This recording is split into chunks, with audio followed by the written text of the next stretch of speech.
What's up, everybody? This is GreyMan here. How is everybody doing today? Hopefully well. Alright, so in today's video we're going to go over 5 tips for lighting when the power goes out. Now, some of you folks may think to yourself like, okay, I'm prepared. I have candles, I have a flashlight. Here's my question to you. Is flashlights and candles enough? Alright, so let's say for an instance, yes, a car's driving, knocks on a power pole, and the power goes out for a few hours, maybe even a day. It's an inconvenience. Now, let's put this to the question. What about if it's long term? What about if it's, let's say, a natural disaster? Let's say like a hurricane, a ice storm, where the ice coats the power lines and they fall, a blizzard. Kind of get where I'm going with this? So what do you do and what would you need for lighting in a long-term situation for a power outage? Now, this is just a quick top 5 list for me. Hopefully it'll help some of you folks out there and also make you think about what you may or may not have, let's say in your home or in your get home bag or whatever the case may be. And I'm pretty sure, and this is what I hope, is that a lot of you folks will add things down in the comments. This is why I love doing these types of videos. Also, if you stay tuned to the end of this video, I will be also telling you about my guest that I will be having on tomorrow night at 9 p.m. Eastern Standard Time for my interview, which I'm really looking forward to. Alright, so I'm sitting here looking at my list to make sure I'm on point as usual. And if you can, before we start this video, go ahead and smash that like button. It is truly appreciated. It always helps with the YouTube algorithm. Let's get this message out. Share the content. So the question I put to you folks is, are flashlights and candles enough? Here's the issue that I have with certain instances when it comes to candles. Unless you have a stockpile, a massive stockpile of candles, which some of us do, that are prepared. Some of you guys may have tea lights. Some of you guys might have full-size candles, storm-proof candles. What are they called? The 72-hour candles, or there's different types of candles out there. It's not 72 hours. What is the name for it? And yep, my phone is making noises. Don't you love any time that I start a video? That's when my phone decides to make noise. It's a very enjoyable experience. But as you guys, I'm just honest with you folks, and I'm not going to do a bunch of cuts and try to make this super professional, because I feel that this is just information that I feel that you guys could need. So back to the candles. And what I meant by, I didn't mean 72-hour candles. I misspoke. What I meant is, some of you guys have, let's say, an 8-hour candle or whatever the case may be. Sure, that's great and all, but candles can be hazardous. The wax can be messy. Let's say if you have them in a container, depending on the container that you have them in, is it sturdy enough? Will it fall over? And also the amount of lumens that a candle produces. Like I said, unless you plan on having 25 candles throughout your home, that could be an issue. Alright, so let's talk about flashlights. Flashlights can come in very handy. What types of flashlights do you have? That's where I want to kind of get with this. So what I'm trying to get out of this and get you guys on is think diversity when lighting during a power outage. Diversify the way you light your home. Diversify the way that you would react in a power outage situation, either short term or long term. So here's going to be my 5 kind of tips to you guys in regards to lighting during a power outage. So the first one I have here is number 1 is a long range spotlight, something that can pierce through the darkness, something that can penetrate that darkness. If you were outside, if you were out in the woods, if you were out in your garden, whatever the case may be, a long range spotlight, something that has an extreme amount of lumens, something that has a focus beam to either pierce that way, or the spotlight itself where it's going to be like a floodlight. There's different types of flashlights out there, but what I'm saying is the long range spotlights can light up a huge amount of area. Versus like the very pinpoints. Like let's say you would have something on the end of your firearm, you'd have like a pinpoint light. You're just kind of like boom, boom, boom, if that makes sense. So first, if you can, add this to your repertoire, is a long range spotlight, something powerful, something that you can carry or have around the home. Even if you take that long range spotlight and you flip it up and set it on an upwards position, as it floods the room, it will flood the room with light. Now, again, when you have these type of batteries, is it a rechargeable battery, something that you can recharge? Is it like, has a built-in battery where you're charged versus, like let's say if you have some solar brick or some power blocks or whatnot, you have a solar generator and stuff like that. So something that you can recharge on a consistent basis. Or if you have lots of batteries, and I hope most of you folks stock up on batteries. Now, don't be deterred, because there are battery deals out there that are very cheap batteries. So sometimes you want to opt for these really nice batteries that have a long shelf life, and also that have a lot more power than your standard batteries versus your generic brands versus your name brands. There's a lot of research out there, so you can dig into these batteries and see what works best for you. They can be a bit pricey, but look for them when they're on sale.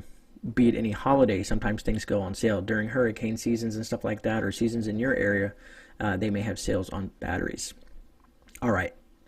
Moving on to general flashlights, small, compact flashlights. Some of them can be very strong. There's all kinds of different brands out there, like ThruNite, Olight, and the list goes on to your generic flashlights that you would pick up at the hardware store.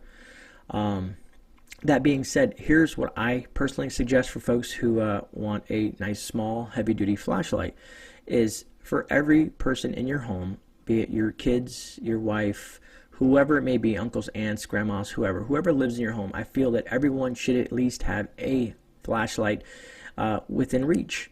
Let's say on your nightstand. Let's say if you have one, in your purse, on your persons, whatever the case may be.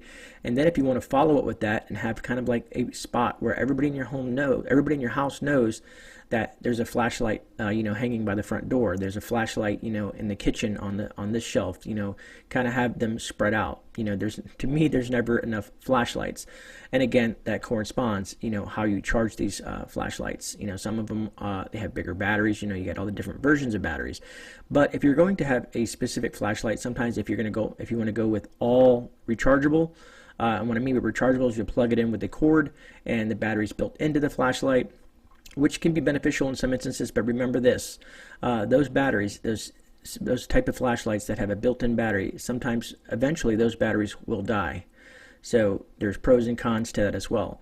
I like to use rechargeable batteries that I can throw in a charger, and that charger usually has a cord that I can usually connect to something else to give them additional charge, which is my little solar charger. So that being said, but if everybody has a flashlight when the power goes out, no one's freaking out. If everybody has a plan, they know, okay, well, let's say their flashlight next to their bed is dark, whatever, it doesn't have any power, and they move on to, okay, well, I know, there's one by this area, there's one at the front door, there's one at the back door, there's one in the pantry, and so on and so forth. So be versatile in your flashlights. The mini compact ones are not very, you can buy the more affordable ones that have less lumens.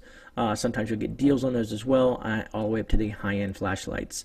They can run you hundreds of dollars. You be the judge on what you're comfortable with in your income. All right, moving on. Number 3, solar-powered lights. Now, solar-powered lights can come in a very array of things as well. And what I mean by solar powered lights is sometimes you have these lawn lights. People have these lawn solar power lights, and believe it or not, they can come in handy for more than just uses, because they make the ones that go on your lawn. They make the spotlights that you can put around your house. They make floodlights where you can use them for security purposes. Those are more hardwired. What I mean by hardwired is usually have those mounted outside. But so for me, I have specific types of floodlights in my back by my garden area, on the sides of my house. They're the ones that are stakeable. They ran me about $20 a piece, but I think they're about 800 lumens. And I have them so that I can grab them and take them around almost like a torch light. Being that it's solar, it has a built-in solar panel on there, and usually the bigger floodlights have the bigger panels on them versus the small, lawn stake ones. So kind of look at them, research them, play around with them. Some of them are very, very cheap, some can be very pricey. As they say, sometimes you pay for what you get for. But the bigger the panel, the faster it recharges.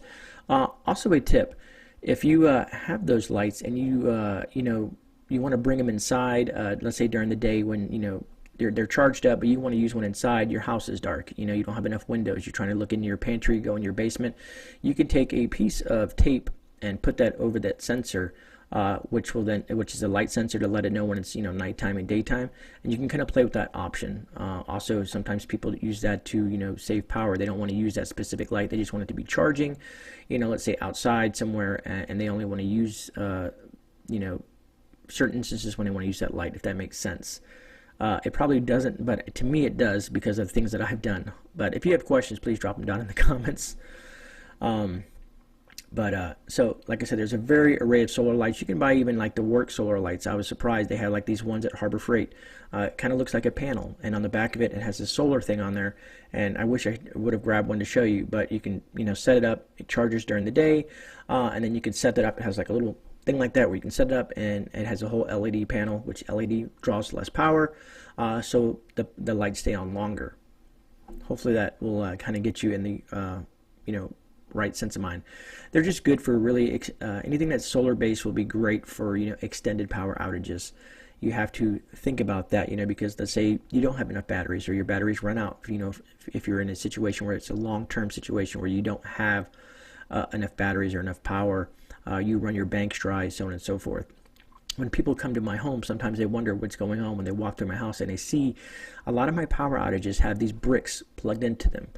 They're power bricks, because I do have solar power bricks, which I've done a video on, and did kind of a review on that. But I have solar power bricks plugged in throughout the house, because if the power goes out, I have access to multiple power bricks for phones, for laptops, for whatever the case may be, to charge my flashlights and things like that. So to me, it's very handy with the power bricks. And we can dive into a whole thing in regards to this, but you guys kind of get where I'm going with that. Second of all, usually there's always sun. Now, this may differ. I know people are going to say, well, in my area, let's say Alaska, and certain places where you are limited on sun at certain times of the year, then you would have to look at different ways to provide lighting for yourself. But that's a whole other thing. But most of you guys that live in those areas, I'd hope that you guys are prepared in a certain way, and if not, I always suggest Rudy at the Alaska Prepper. Great channel for people that live in those type of regions, and he has a lot of information in regards to things like this. All right, so number 4, instead of candles, opt for an oil lantern, with hurricane glass. I know I'm being specific, but hurricane glass is just a little bit more, how could I say, a little bit more durable than some of the standard cheap glass. You will pay a little bit more for some of the stuff like that, but the great thing is if you opt for a oil lantern, it lasts a lot longer than a candle will. It usually produces more light than a candle will, and it's a lot less messier. Also, if you decide to buy oil, oil, get it out, Gray. Oil for your lantern. You can store it for long term, but if you've ever noticed, this is what I've ran into, is sometimes when you buy this, sometimes after a long term, it'll start to leach out of the bottom. So I've taken a 5-gallon gas can and put all my candle oil in there, because it's made for gasoline, so it's just a better option for storing a bulk amount of candle oil. But again, so I think that just because of my experience with these oil lanterns, they just work really well. They produce a lot more heat. They're extremely portable. They're wind resistant. Most of them can handle a lot more wind than a simple candle, and it's a lot more safer. Now, I guess with anything, anything can fall, break, smash. I wouldn't suggest, leaving it on all night. If you're going to be trying to sleep with something like this, if you want, then maybe use one of your solar pucks. Me and Rudy have discussed this. He got me turned on to these little power pucks. I have them throughout the house. I'm actually looking one right here in my office up there. They are remote controlled, and also you can tap them to turn the power on. I have good batteries in them, and I check them once a month to make sure if the batteries need to be changed, and check the lighting, make sure the functionality. But I'm getting off the subject of the oil lanterns. But just, when it comes to something with actual flame, you want to be cautious, but they are a lot safer than just having a standard candle, because candles will burn down, and you kind of get where I'm going with that. I hope I don't need to repeat myself. All right, and last but not least, some folks will just say, you should at least have one headlamp, because you want your hands free. If you're trying to, let's say, do some dishes, or you're trying to cook, or you're just trying to look for something, you don't want to have a flashlight and be doing stuff. Or if you're in a tactical position, sometimes headlamps can come in beneficial in that aspect as well. Now, some folks will say at least having one headlamp in the home is doable. I don't feel that way. I would like to extend that and say, again, with the flashlights, I think everyone in your home should have a headlamp. Again, there's various versions of headlamps, ones that have built-in batteries, ones that are rechargeable via USB, and so on and so forth. And then, of course, you have your standard battery powers, and they come in different forms. Some, you want to check the lumens. How bright do you want it? Some of them have options where you have the red light if you're trying to not affect your eyes, and this is more of a tactical thing with the red light. Some of them have the option for flood and spot. So kind of do your research on some of these headlamps, but me personally, I suggest everyone in your home have a headlamp. It'll just make them feel a lot better having backup after backup after backup. Because the worst thing you want to happen is be a power outage. If it's a short power outage, sure, most people can get through that. But once it, keeps on going, that's when things get scary. So having light, it can be a very illuminating thing for folks. Because some people, like I always said before, the dark can give you the creepy crawlies, if that makes any sense. Your sentences start to get heightened. You start to hear things. So having light, especially if you have children, young children, will just make things a lot better, and they'll feel a lot safer. So to wrap that up, like I said, I think everyone should at least have one headlamp per person. I have headlamps in my bag. I have headlamps, kind of everywhere, and I have some headlamps that are always charging. And again, I have batteries that charge, and so on and so forth. I have different variations of headlamps myself, depending on what I'm doing it with. But like I said, you can find them cheap, and they're all the way up to very expensive. So if you want to dig into that, you can do some research and find some very good headlamps. If you guys have questions, drop them down in the comments, and I can also direct you to some good headlamps that I personally use. I thought about getting all my gear and kind of showing you all this stuff at the same time, but it would just take up a lot of time, and I am very limited on time today. I have a lot of things to do, and it's already late. It's probably like 3 o'clock in the afternoon at this point. So that's why I kind of wanted to make this short video, because I have some things and lists that I've told you guys about in the past that I have a bunch of different things. I have one that has to deal with hurricanes, one with tornadoes, and different aspects of things. I have a great bug out bag list for 2021 that will be coming out soon, and I'm pretty sure it's been done, and other folks will do it, and some folks may hear me say this and then want to duplicate what I'm doing, which is fine. The more the message gets out there, the better. So that being said, that's kind of my top 5 for five top tips for lighting during a blackout, or a power outage, however you want to describe that situation. So that being said, that kind of wraps it up. Please, if you got any value out of this video, please go ahead and give it a thumbs up. I would truly appreciate that. And also, that being said, for you guys that waited to the end, my guest tomorrow night on Tuesday at 9 p.m. Eastern will be Van Life with Gina. I've been wanting to interview Gina for quite some time. I want to dig into what, she's a great person. Some of you folks may even know who she is. She has a great channel, and she travels in her van. She lives out of this van. It's not like a conversion van. It's more of a, let's say, I call it a food truck style van, but what she's done to this is awesome.